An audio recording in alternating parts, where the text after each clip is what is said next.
Hi there. Here's mental coach Shato from the Tennis Academy Ball Plant in Magdeburg, Germany. Welcome to another edition of my mental training online program. Today we're beginning the discussion of chapter 14 of the book Psycho-Cybernetics. So again, he says that the servo mechanism, which is also the subconscious mind, only operates in terms of goals and end results. That means that when we want to achieve something, instead of consciously trying to achieve it, we should only consciously provide the goal in terms of thinking of what it is that we want to achieve, what it is that we want to have, and let our subconscious or our servo mechanism find out how to do it. This is in contrast with what I have previously said, that we should always have a plan. Dr. Maut says that we should not put too much pressure on how we want to achieve it, but just what it is that we want to achieve, and trust that our subconscious mind would find a way to do it, as long as we have a strong desire to achieve it. What he says is that you must think of the future goal in terms of present possibility. And that means that you should make it in your imagination as real as if it has already happened. And this is what we've already discussed, meaning that I think of my goal in terms of something that I have already achieved, like imagining I have already achieved it, I already have what I want to have.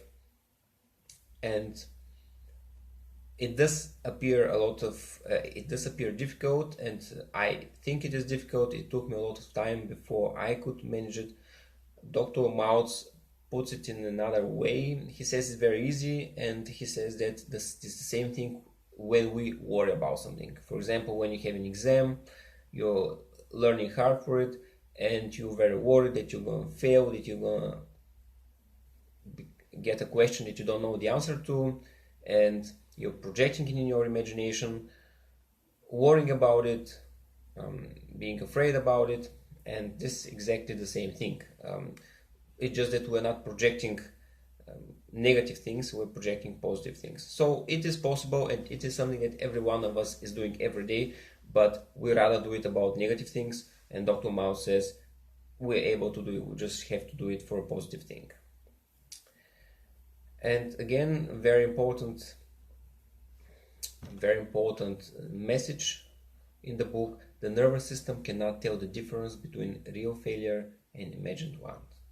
So if we are imagining a failure, and it is very easy to prove, if you start thinking about failing your exam and that you would fail it, or if you start thinking about an oral examination where you have to be in front of a crowd and you make a fool of yourself, you notice that your body reacts, your nervous system reacts respondingly, you start sweating, your heart rate increases, you have very, very negative sensation and feeling in your stomach, for example.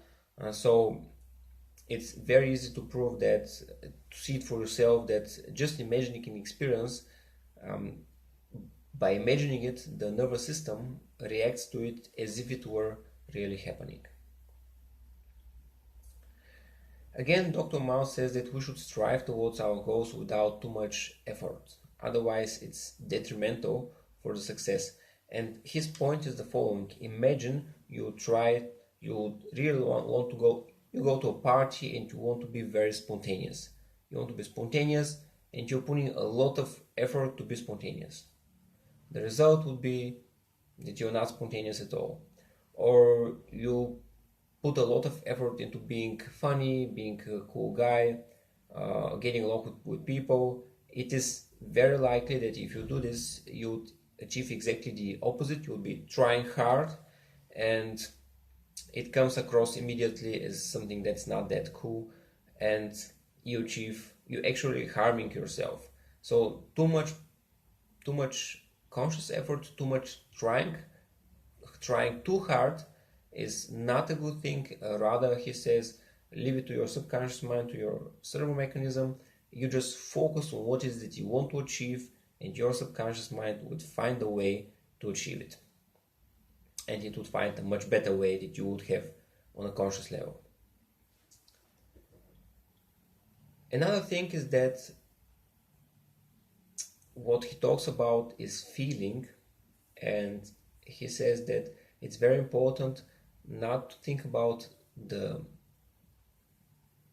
exactly what you want to achieve, yes, but it's more important to think of the way you would feel if you achieve it. Again, feeling is something that we've talked about in our first sessions, and he's mentioning exactly the same thing.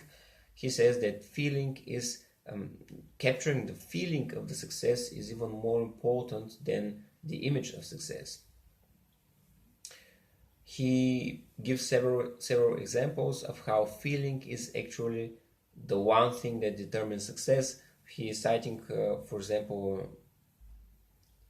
famous, it used to be famous golf player, who said that the winning feeling is the secret to all good golf players. And if you have the feeling of success and the feeling within your body, you're gonna make this shot, you have a very good game. He also cites gives as an example J.C. Penney, the famous store owner of the store chain, and he says that J.C. Penney says that he always had a feeling that he could do it, no matter how many difficulties he had, and he has had many difficulties, that he always had a feeling within himself that he can do it, he can succeed, and he is destined to succeed.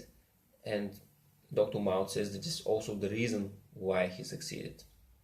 Another example is somebody who had fear of speaking, and the interesting thing is that he had a fear of speaking in front of large groups, but he had already spoken in front of small groups, in front of his salespeople, and he had absolutely no problem with it.